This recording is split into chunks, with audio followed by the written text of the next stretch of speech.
Para business leaders dan intellectual business community, kita lanjutkan diskusi kita dalam segmen ketiga dalam judul Translating Macroeconomic Data for Our Business. Dan masih bersama kita Pak Kristianto Wibisono, beliau adalah founder dari Global Nexus Institute. Pak, rupanya bincangan kita tentang redenominasi ini menarik banyak orang. Pak Hari Darmawan ingin menyampaikan pertanyaan ataupun komentar, Pak. Please, Pak. Bapak-bapak sekalian, seperti tadi sudah kita diskusikan betapa uneasy, kurang mudah kita men-change suatu sistem valuta uang kita dengan mengurangi dari sekian banyak nol menjadi simple.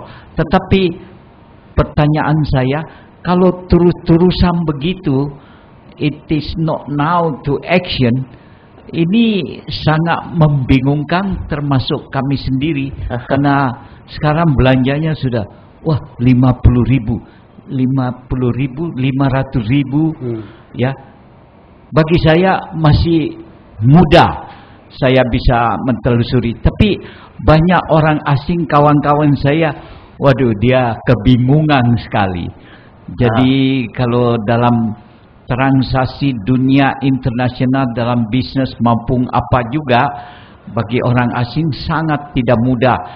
Jadi saya masukkan the efficiency di dalam kekalutan ini bisa juga membuat sangat terpengaruh dengan transaksi kita ke luar negeri. Ini hanya pendapat saya. Oke, terima kasih Pak Hari. Bu Mariko, you want to ask question?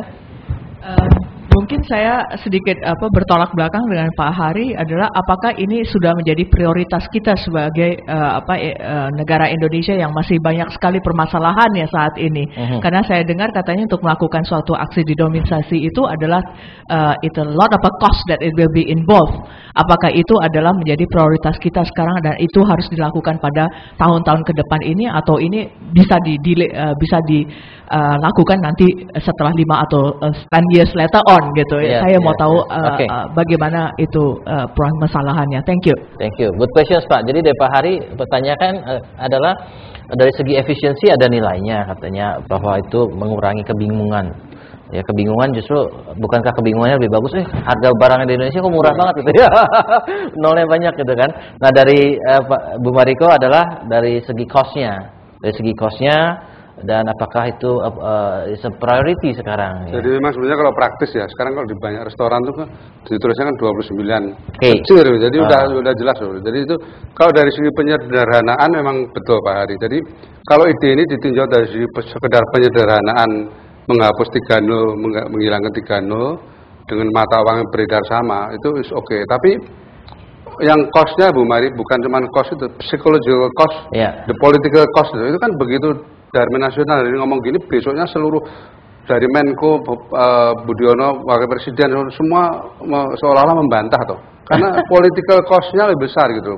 Political cost-nya dan psychological cost menganggap ini 1000 diganti seperak, ini yang sesuatu yang traumatik ya. Dan ini orang-orang ini kayak Pak Budiono kan mengalami seperti jadi dia lihat political cost-nya kan besar. Kalau sekedar ganti technical cost-nya, nyetak duit baru nilainya gitu tuh mungkin enggak seberapa lah itu. Nah, tapi bagaimana menjaga supaya psikologi masa rakyat ini tidak terpengaruh dengan isu bahwa ini santri, itu menjadi masalah politis gitu. Dari itu memang itu pendekatannya memang harus lebih simpatiknya sebenarnya gampangnya begini, pelan-pelannya dikeluarkan. Hari ini ada beredar, ini rupiah baru ini nilainya segini, itu aja jadi enggak perlu terlalu, jadi biar aja jalan yang 10.000 ini jalan. Sekarang ini kita mengeluarkan rupiah denominasi baru, kan ini berlaku paralel, tidak perlu drastik diomongkan pakai proklamasi gitu, pelan-pelan. Proklamasinya teknis saja, ini secara teknis kita keluarkan.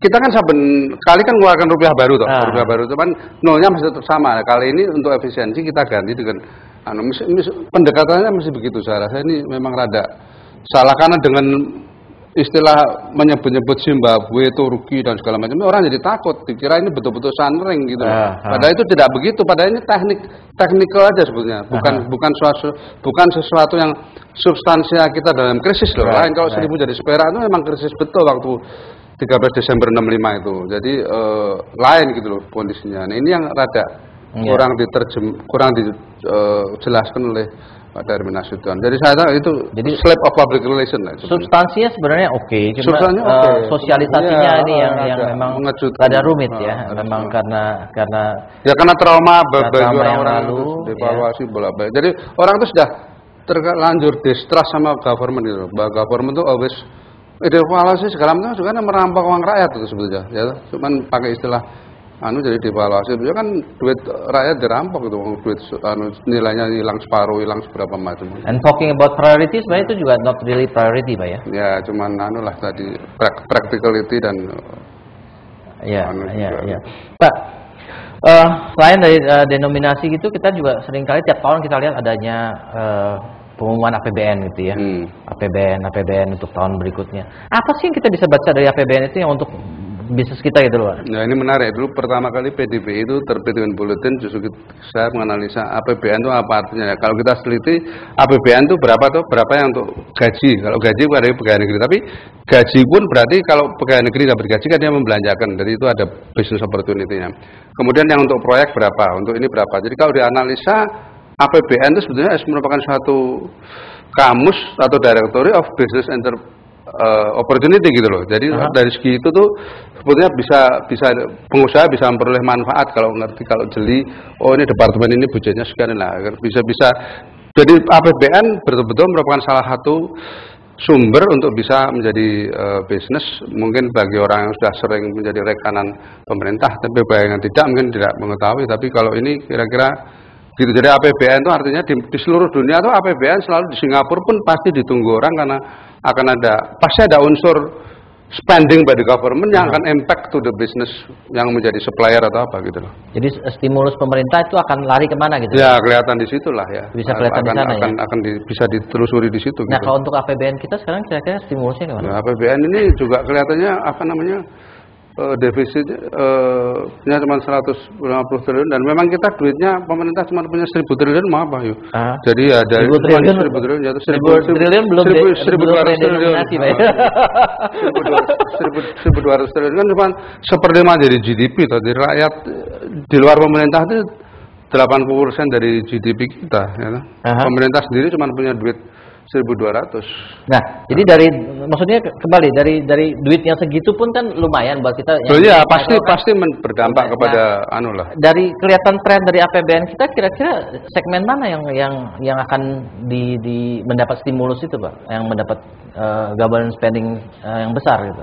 Ya, dia masih ngomong secara umum ya infrastruktur ini, tapi kalau sudah giliran diteliti betul ya katanya infrastruktur itu macetnya di jalan, di lahan. Nah, kalau lahan masih perlu mengubah undang-undang soal lahan.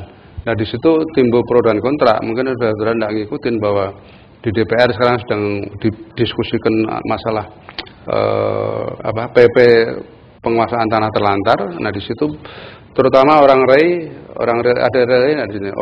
rada takut karena kalau itu dikenakan bisa bubar semua tuh. Jadi ini ada masalah-masalah yang di satu pihak perlu kepastian hukum supaya cepat proyek-proyek infrastruktur dilaksanakan, di lain pihak karena demokrasi dan juga hak asasi ini orang tidak bisa sembarangan diambil tanahnya, dipaksa jual, jadi terhambat semua. Jadi ada bank yang bilang kita sudah siap duitnya untuk kasih kredit, pengusaha juga siap dapat izinnya, tapi tidak bisa membebaskan lahan. Itu APBN yang mandek lah, ya kan? Tapi APBN yang jalan yang mana, Pak? APBN yang jalan saya rasa yang rutin dan belanja-belanja yang lain-lain tidak menyangkut, yang tidak punya problem kayak lahannya akan saya rasa jalan terus. Di bidang bisnis mana yang kelihatannya lagi dapat angin dari budget pemerintah? Itu mesti mempelajari detail tuh, di dalam pos-pos yang dikeluarkan oleh bisa ke Bappenas, bisa ke ini, ada lebih detailnya sampai jelimet gitu proyek-proyek. Oke. Kemudian apa lagi sih Pak dari data yang diterbitkan pemerintah yang kita bisa lihat ininya apa? Dan siapa sih sebenarnya badan yang kan bisa aja nanti ada yang bilang inflation rate-nya 5,1, ada yang bilang 6,3. Sebenarnya badan yang paling kredibel sekarang untuk kita lihat kita harus percaya BPS lah ya. BPS. Yang lain Kan orang-orang pada ngitung juga. Di Amerika juga semua orang ngitung beda-beda semua toh. Ekonom kalau 10 orang ngitung bisa keluar 11 hitungan yang lain. Jadi ya kita harus tapi average and the average pasti tidak terlalu jauh lah. Tidak akan ekstrem sampai ke terlalu jauh. Menurut Pak Kristianto, siapa sih badan di Indonesia ini yang kita paling lihat, yang paling mendekati lah gitu? Ya saya rasa mau kita tetap harus percaya bahwa BPS masih tetap kredibel. Cuma tinggal sekarang menerjemahkannya kan bisa lain-lain tuh, diarahkan kemana, polosinya mau kita lihat aja kalau data ini misalnya kredit itu 900T untuk konsumsi, 300T untuk infrastruktur. Jadi gimana? Jadi dari situ aja udah ketahuan bahwa ya bagaimana Anda mengharapkan infrastruktur tumbuh dari pemberian kredit. Angkanya udah jelas itu, angka terbuka open yang fakta data dari duit yang ditaruh di bank 2000T, 900T untuk kredit konsumsi, artinya kartu kredit macam-macam itu. Infrastruktur cuma kebayang 300T. Bagaimana juga expect infrastruktur maju kalau begitu? Realitasnya begitu gitu loh.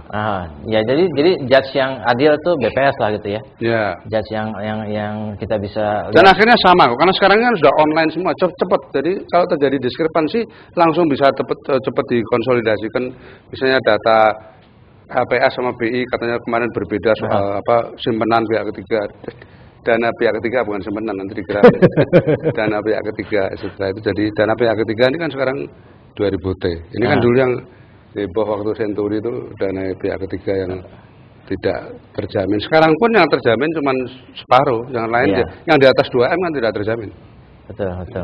Oke Pak Kris, kita harus break lagi. Para business leaders dan intellectual business community, silakan buat Anda yang ingin bertanya ataupun memberikan komentar, SMS ke 0896 kali 788. Kita break untuk segmen berikutnya.